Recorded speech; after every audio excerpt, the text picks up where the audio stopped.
లలితానగర్ 1వ వీధి వీరభద్రపురంలో శ్రీ దానవాయి బాబు 61వ జాతర మహోత్సవాలు వైభవంగా జరిగాయి. ముందుగా గణపతి పూజతో జాతర ప్రారంభించారు. దానవాయి బాబు విగ్రహానికి పసుపు కుంకుమలతో పూజలు చేసి పూలమాలలతో అలంకరించారు.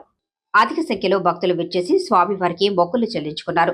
జాతర మహోత్సవాల్లో గరగ నృత్యాలు, తీన్మార్, అమ్మవారి వేషధారణలు, కాంతారావు వేషధారణలు, ఘట్టంతో పురవీధుల్లో ఊరేగించారు.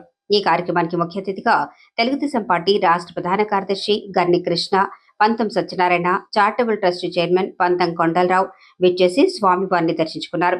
వారాది ప్రభాకర్ ఆధ్వర్యంలో జరిగిన కార్యక్రమంలో నొడగల సుధా యాదవ్, జానా కేశవ, మాజీ కార్పొరేటర్లు ప్రసాదుల హరినాథ్, గరగాని వేణు, పెనుగొండ రామకృష్ణ, బొట్ట వీరబాబు, తంగెళ్ల బాబీ, ఇసుకపల్లి శ్రీనివాస్, ఇసుకపల్లి సుబ్రహ్మణ్యం, జవ్వాది రాంబాబు, పెనుగొండ మురళి, సుధా ఆదినారాయణ, ధనవాయి బాబు, ఉత్సవ కమిటీ సభ్యులు తదితరులు పాల్గొన్నారు.